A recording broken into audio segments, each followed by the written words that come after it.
അന്വേഷണ സംഘത്തിന് മൊഴി കൊടുത്തിരുന്നത്? അതെ, മൊഴി കൊടുത്തിട്ടുണ്ട്. ഉണ്ടായ സംഭവങ്ങൾ വിശദീകരിക്കുകയും ആരാണോ അതിൽ പ്രതിപട്ടികയിൽ വന്നത് അവരുടെ പേര് വിവരങ്ങളും കൊടുത്തിട്ടുണ്ട്. അതായത് ഉപദ്രവിച്ച ആളുകളുടെ പേര്? അതെ, കൃത്യമായിട്ട് അത് കൊടുത്തിട്ടുണ്ട്. ഇതാരാ വിളിച്ചത്? ഗവൺമെന്റിന്റെ ഭാഗത്തുനിന്ന് 2 IPS ഓഫീസേഴ്സ് അവർ രണ്ടുപേരും കോൺടാക്ട് ചെയ്തിരുന്നു. പൂങ്കുഴലി മാഡവും മറ്റേ ഐശ്വര്യ ഡോങ്ര മാമും. ഒരാളെ നേരിട്ട് കണ്ടു, പൂങ്കുഴലി മാമിനെ നേരിട്ട് കണ്ടു, സംസാരിച്ചു. ഐശ്വര്യ ഡോങ്ര മാഡം വിളിച്ചു.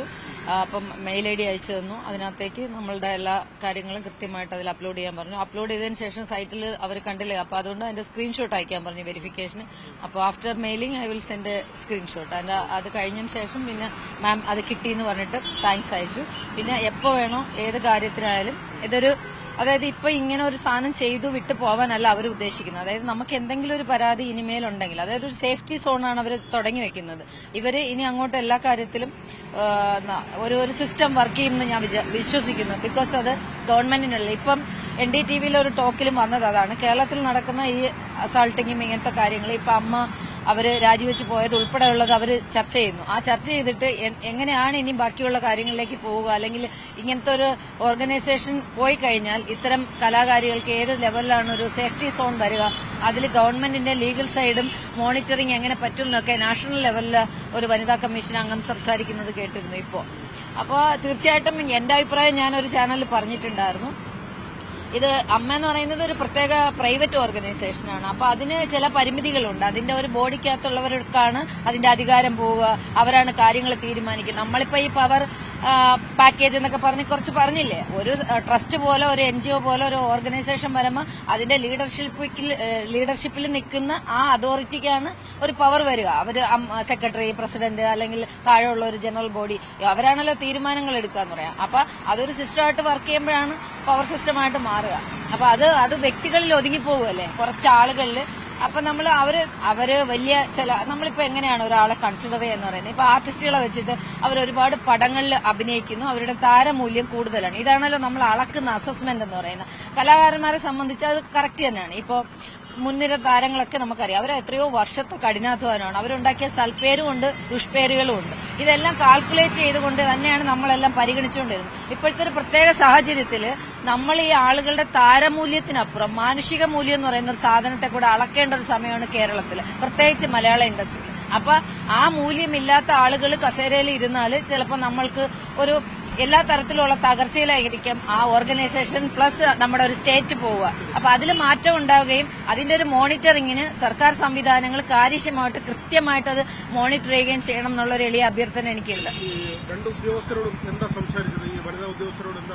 അവരെന്താ 2013 നടന്ന 2013 നടന്ന ഒരു ഇൻസിഡന്റ് എന്തുകൊണ്ട് ഇപ്പൊ റൈസ് ചെയ്തു എന്നും അതിനെല്ലാം ഞാൻ കൃത്യമായ വിശദീകരണം കൊടുത്തിട്ടുണ്ട്. നമ്മളിപ്പോ എന്തുകൊണ്ടാണ് ഇപ്പൊ പലരും പറയുന്നുണ്ടല്ലോ, അതെ ഫോണിൽ ഒരുപാട് ഞങ്ങള് അങ്ങോട്ടും ഇങ്ങോട്ടും 2 മാഡമായിട്ടും മറ്റേ മാഡം ഇന്നലെ പൂങ്കുഴലി മാഡം ഇന്നലെ സംസാരിച്ചിരുന്നു ഫോണിൽ, ഇന്നാണ് നേരിട്ട് കണ്ടത്.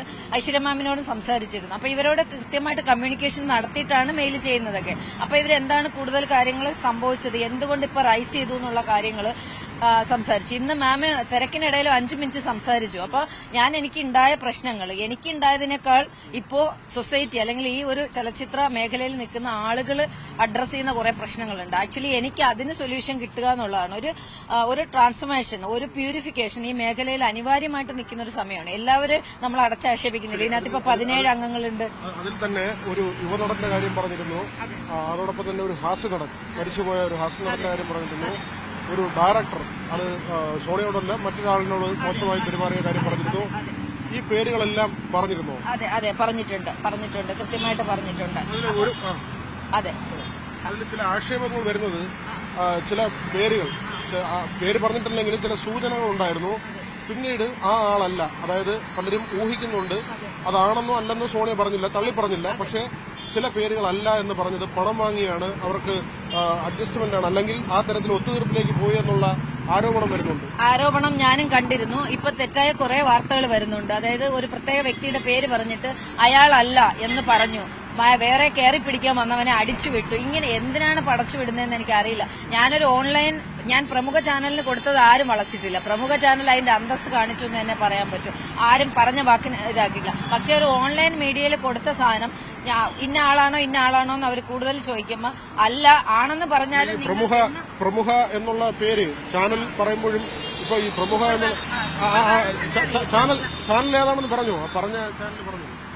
എനിക്ക് തോന്നുന്നു ഫോക്കസ് ടിവിക്കാണെന്ന് തോന്നുന്നു അവരോട് പറഞ്ഞത്. അപ്പൊ ഞാൻ പറഞ്ഞത് ഇന്ന ആളാണോ എന്ന് എടുത്തു ചോദിക്കുമ്പോൾ ഞാൻ പറഞ്ഞത് നിങ്ങൾ എത്ര ചോദിച്ചാലും എനിക്കത് പറയാൻ പറ്റില്ല. കാരണം എല്ലാ വലിയ ചാനലിൽ ചോദിച്ചിട്ട് ഞാൻ പേര് റിവീൽ ചെയ്യാത്ത തൽക്കാലം പേര് പറയാൻ ഉദ്ദേശിക്കുന്നില്ല. ഇനി ആണോ നിങ്ങൾ ചോദിച്ചാൽ അല്ലാന്ന് ഞാൻ പറയുള്ളൂ എന്നുകൂടി പറയുന്നുണ്ട്. അപ്പൊ വീണ്ടും ഇന്ന ആളാണോ എന്ന് ചോദിക്കുമ്പോൾ ഞാൻ അല്ല.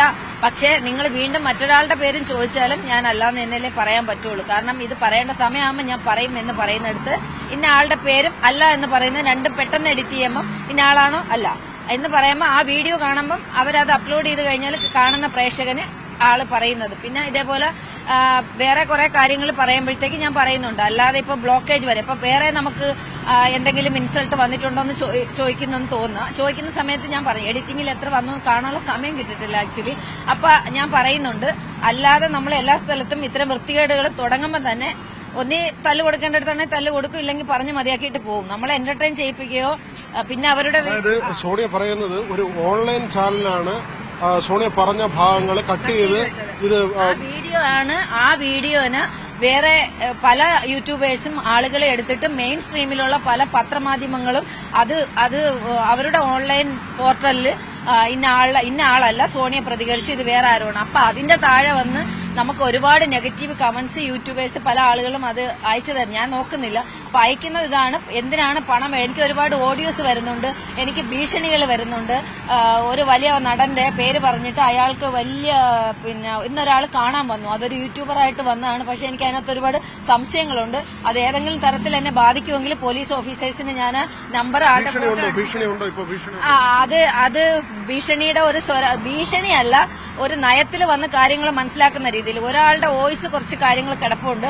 എന്തിനായിരുന്നു ഇങ്ങനെ ഒരു ഇത് ആ മനുഷ്യനെ ഇതാക്കിയത്, അല്ലെങ്കിൽ സിമ്പിൾ എല്ലാം കൊടുത്തു, അങ്ങനെ ചെയ്തു ഇങ്ങനെ ചെയ്തു എന്നൊക്കെ പറഞ്ഞിട്ട് നിങ്ങൾ തെറ്റായ ഒരു നിങ്ങളെക്കുറിച്ച് ഇങ്ങനെ വിശ്വസിച്ചിരുന്നില്ല. നിങ്ങളൊരു വലിയ ചാരിറ്റി പ്രവർത്തകമായിട്ട് തെറ്റായ കാര്യങ്ങൾ പറയുന്നു, അതായത് സമൂഹത്തെ മിസ്ഗൈഡ് ചെയ്യുന്നു, മാധ്യമങ്ങളെ മിസ്ഗൈഡ് ചെയ്യുന്നു, ഇതേപോലുള്ള ആരോപണങ്ങൾ വന്നിട്ടുണ്ട്. അത് നമുക്ക് കേൾക്കുമ്പോൾ കുറെ വിഷമങ്ങളുണ്ട്. അതുകൊണ്ട് ചില കാര്യങ്ങൾ സത്യസന്ധമായിട്ട് നാളെ കേസ് കൊടുത്തതിന്റെ പിൻബലമായിട്ട് അന്വേഷണ ഉദ്യോഗസ്ഥരെ കാണുകയും മാധ്യമങ്ങളെ കാണണമെന്ന് ആഗ്രഹിക്കുന്നുണ്ട്. ഈ പോലീസ് ഉദ്യോഗസ്ഥർ രണ്ടുപേരെടുത്തും സംസാരിച്ചപ്പോൾ അവരുടെ ഫീഡ്ബാക്ക് എങ്ങനെയാണ്, അവരെന്താ പറയുന്നത്? അത് വളരെ സൗഹാർദ്ദപരമായിട്ടാണ്. നമ്മൾക്ക് ഒരിക്കലും നമ്മൾ അങ്ങനെ തന്നെ ഇവരിപ്പോ എന്നോട് ഇടപെട്ട പോലെയാണ് എല്ലാ വിക്ടിംസിനോട് ഇടപെടുന്നതെങ്കിൽ ഇവിടെ ഒരുപാട് കാര്യങ്ങൾ ചുരുളഴിയുകയും വളരെ സമാധാനപരമായിട്ട് വളരെ സൗഹാർദ്ദത്തിൽ തന്നെ ഈ ലേഡി ഓഫീസർമാരെ സമീപിക്കാനും അവർക്ക് ഉണ്ടായിട്ടുള്ള പ്രശ്നങ്ങൾ ഇനി ഉണ്ടാവാൻ ഇടയുള്ള പ്രശ്നങ്ങളൊക്കെ രൂപീകരിക്കാൻ പറ്റും. ഇപ്പൊ എന്റെ സെക്യൂരിറ്റിക്ക് തന്നെ എന്തെങ്കിലും വിഷയങ്ങൾ ഉണ്ടെങ്കിൽ പറയണമെന്ന് പോലീസ് ഓഫീസേഴ്സ് പറഞ്ഞിരുന്നു. അങ്ങനെ ഒരു വേറെ തരത്തിൽ ഇപ്പൊ നമ്മൾ പറയുന്ന ഇപ്പൊ ഒരു പ്രമുഖ നടൻ അല്ലെങ്കിൽ വലിയ നടനൊക്കെ പറയുമ്പോൾ അവർക്ക് ഒരുപാട് ഫാൻസ് കാണും. അപ്പൊ ഇവരൊക്കെ ഇതിന്റെ യാഥാർത്ഥ്യം മനസ്സിലാക്കാതെ ഫാൻസിന്റേതായ മണ്ടത്തരങ്ങൾ കാണിച്ചിട്ട് നമ്മളെ ഏതെങ്കിലും തരത്തിൽ ബ്ലാക്ക്മെയിൽ ചെയ്യാനോ അല്ലെങ്കിൽ സൈബർ ബുള്ളിങ്ങോ ഏതെങ്കിലും തരത്തിൽ വന്നാൽ അങ്ങനെ എന്തെങ്കിലും കാണുന്നെങ്കിൽ കോട്ട് ചെയ്തിട്ട് അവരെ അറിയിക്കാൻ പറഞ്ഞിട്ടുണ്ട്. അതേപോലെ യൂട്യൂബേഴ്സ് ആയാലും വേറെ ഒരുപാട് ലോക്കലൈസ് ചെയ്ത് എഴുതുന്ന ആളുകളുണ്ടല്ലോ, അവരുടെ ഉപജീവന മാർഗ്ഗമാണെങ്കിൽ നമ്മുടെ ഫോട്ടോയും വേറെ ആളുടെ ഫോട്ടോയും വെച്ചിട്ട് ഇല്ലാത്ത സൈബർ ബുള്ളിങ്ങും ഇല്ലാത്ത ആക്ഷേപങ്ങളും എഴുതുക. നമുക്ക് ഫാമിലിയുണ്ട്. നമ്മൾ ഇത്രയും നാള് ആ നടന്റെ പേരുൾപ്പെടെ പബ്ലിക്കായിട്ട് പറയാതെ കാര്യങ്ങൾക്ക് ഒരു ശാന്തി കിട്ടണം അല്ലെങ്കിൽ ഇതിനൊരു മാറ്റം വരണം എന്നുള്ളൊരു മേഖലയിലാണ് നമ്മൾ പ്രവർത്തിച്ചത്. ഒരാളെ ഫോക്കസ് ചെയ്ത് അവനെ വലിച്ചു കീറണം, അങ്ങനത്തെ ഒരു ഇതിലേക്കോ അവന്റെ നിന്ന് കുറച്ച് കാശ് വാങ്ങണം, ഇങ്ങനത്തെ ഒരു ആറ്റിറ്റ്യൂഡേ ഞാൻ മനസ്സിൽ പോലും വിചാരിക്കാത്ത കാര്യങ്ങൾ ഞാൻ ഈ ഇൻഡസ്ട്രിയെ മുഴുവൻ ശുദ്ധീകരണം നടത്താൻ ഇറങ്ങി തിരിച്ചൊരാൾ. അല്ലാതെ എനിക്കിതിനകത്ത് വലിയ സംഭവങ്ങളൊന്നും ഉണ്ടായിട്ടോ കാര്യങ്ങളോ അല്ല. ഒരു അറ്റാക്ക് വന്നു, അത് അവിടെ വെച്ച് പറഞ്ഞു കഴിഞ്ഞ കാര്യം. അപ്പൊ ഇപ്പൊ പറയുന്നത് എന്താന്ന് വെച്ചാൽ ഞാനൊരു പിന്നെ പറയുന്നുണ്ട് വേറെ ഏതോ ഒരു നടന്റെ പേരിൽ, അത് ഇന്നലെ ഏത് ഒരു ചാനലിനകത്ത് സംസാരിക്കുന്നത് അങ്ങനെ ഒരു വ്യക്തിപരമായി ഒരു തെറ്റ് ചെയ്യപ്പെട്ട ആക്ഷേപത്തിൽ നിൽക്കുന്ന കേസിലകപ്പെട്ട അതിന്റെ ഒരു വ്യക്തതയ്ക്കുണ്ട്. അതായത് നടി ആക്രമിക്കപ്പെട്ട കേസുമായി ബന്ധപ്പെട്ട് പ്രതിസ്ഥാനത്തുള്ള ഒരു നടനാണ്. ആ നടനെ വെള്ളപൂശാൻ വേണ്ടി അല്ലെങ്കിൽ ആ നടൻ തെറ്റ് ചെയ്തില്ല എന്ന നിലയ്ക്ക് പറഞ്ഞു എന്ന് പറയുന്നത് അത് എന്തെങ്കിലും ബോധ്യത്തിന്റെ അടിസ്ഥാനത്തിലാണോ അങ്ങനെ പറഞ്ഞത്? അത് വ്യക്തിപരമായിട്ട് അടുത്തറിയുന്ന ആളാണ് ഒന്നാമത്തെ കാര്യം. പിന്നെ പേഴ്സണലി അറിയുന്ന വ്യക്തിയാണ്. അപ്പൊ നമ്മൾ പലതരത്തിലും നമ്മളത് പഠിക്കുമല്ലോ ഒരു വ്യക്തിയെക്കുറിച്ച്. പിന്നെ അതുമായിട്ട് ബന്ധപ്പെട്ട് നിൽക്കുന്ന വർഷങ്ങളായിട്ട് അവരോടൊപ്പം നിൽക്കുന്ന പല ആളുകളിലും പല രീതിയിലും നമ്മൾ പഠിച്ചിട്ടുണ്ട്. ഏതെങ്കിലും ഒരു ക്രൈമിൽ ഡയറക്ട്ലി അയാൾ ഉൾപ്പെട്ടിട്ടുണ്ടെങ്കിൽ നമ്മൾ ഇത്ര ധൈര്യത്തോടെ പറയില്ല. അപ്പൊ കിട്ടിയിരിക്കുന്ന മുഴുവൻ ഭാഗത്തുനിന്ന് എല്ലാവരും ഒരേപോലെ വെള്ളപൂശൊന്നും എനിക്കറിയില്ല.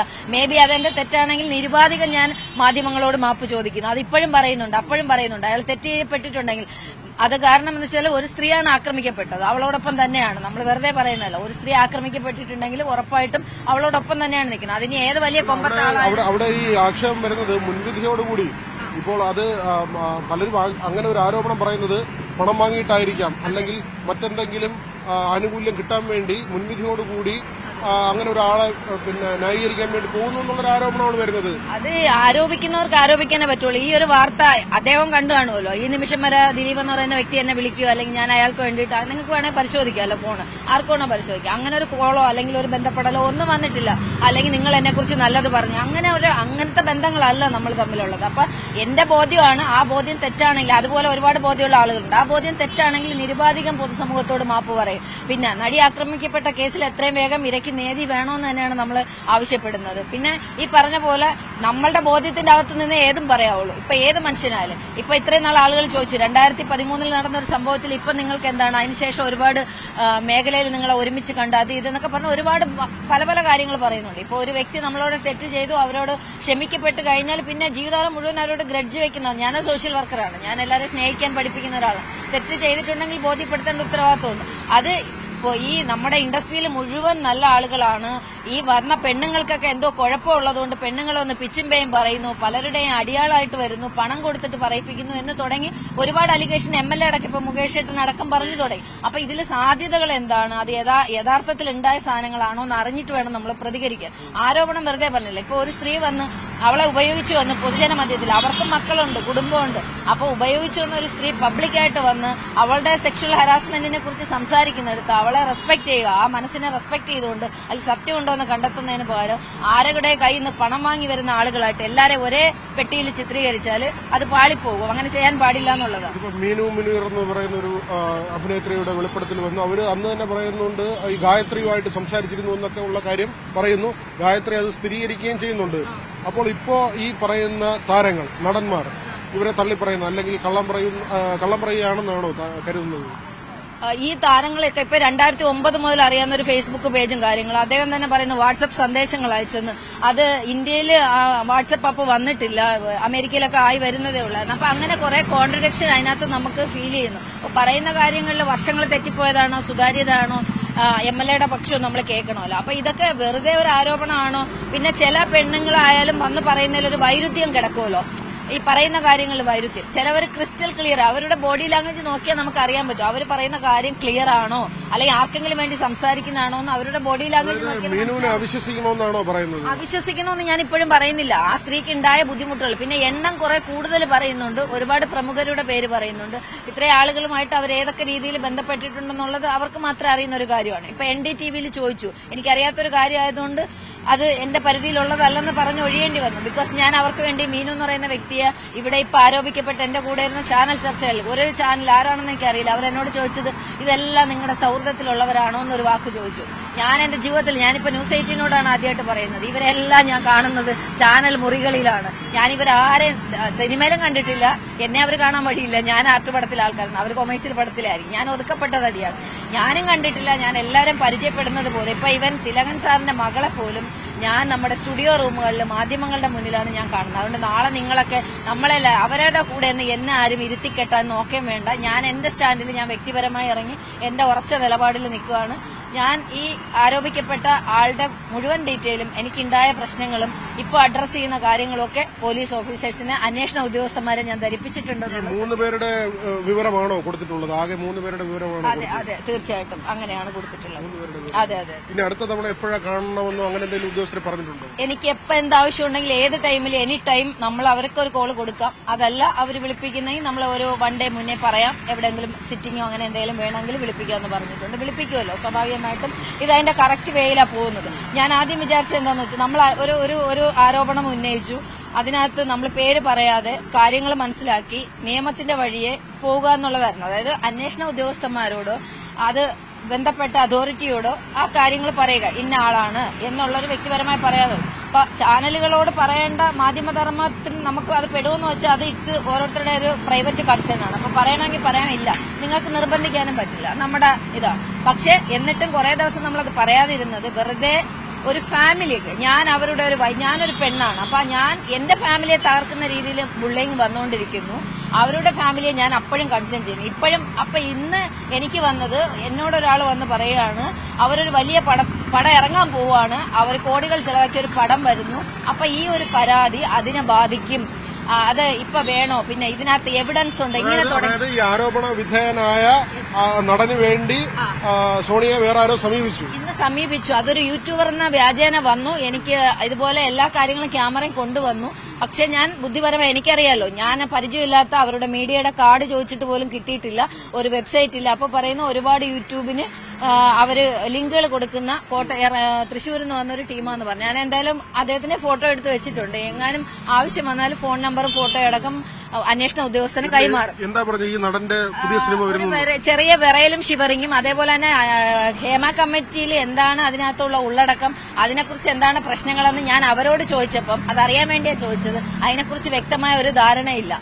അപ്പൊ ക്വസ്റ്റ്യങ്ങളിൽ പതറുന്നു ബാങ്ക് കാര്യങ്ങൾ. അപ്പൊ എന്നെ കൊണ്ട് എന്റെ കാര്യങ്ങൾ പഠിക്കാൻ വേണ്ടി വന്ന ഒരു മീഡിയേറ്റർ ആയിട്ടാണ് എനിക്കതൊരു പക്ക, അതല്ലെങ്കിൽ പ്രൊഫഷണൽ അല്ലാതെ ചെയ്തതിന്റെ കുഴപ്പമാവാം. അത് നമ്മുടെ ഊഹാപോഹമാണ്. പക്ഷേ ഇങ്ങനെയുള്ള കാര്യങ്ങളാണ് പുള്ളിക്കാരൻ ചോദിക്കുന്നത്. ക്ലാരിറ്റിക്ക് വേണ്ടിയാണ്. അതായത് ഈ പറയുന്ന ആരോപണ വിധേയനായ നടന്റെ സിനിമയെ കുറിച്ച് അത് വന്നപ്പോഴാണ് എനിക്ക് കൂടുതൽ ഡൗട്ട് വന്നത്. അത് വന്നത് എന്റെ അടുത്ത് അത് ക്വസ്റ്റ്യൻ ആയിട്ടാണ് ചോദിക്കുന്നത്.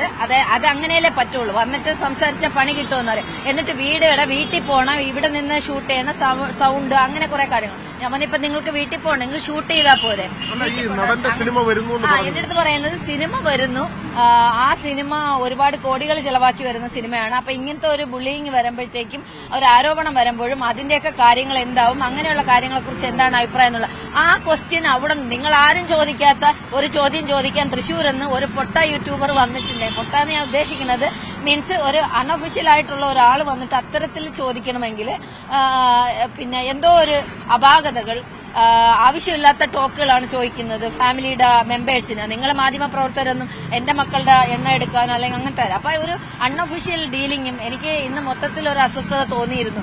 ബിക്കോസ് എനിക്ക് മരിക്കാനൊന്നും പേടിയില്ല. ഇനി വരുന്നവൻ ഏത് രീതിയിലാണ് നമ്മളടുത്ത് വരുന്നത്, മാധ്യമ പ്രവർത്തകരായിട്ട് വരാം, ഏത് രീതിയിലും വരാം. അപ്പൊ ഇതൊക്കെ നിങ്ങൾ ആരെങ്കിലും പറഞ്ഞു വിട്ട് ഒരു എന്താ പറയാ എന്തെങ്കിലും പിടിക്കാൻ വേണ്ടി വന്നതാണോ, അല്ലെങ്കിൽ നമ്മൾ എങ്ങനെയാണ് അതില് നിങ്ങളാരും ചോദിക്കാത്ത ചില സാധനങ്ങൾ പുള്ളി ചോദിക്കുന്നു. അത് ആരോ പറഞ്ഞു വിട്ട് പഠിപ്പിച്ച പോലുള്ള ചോദ്യങ്ങളായിരുന്നു.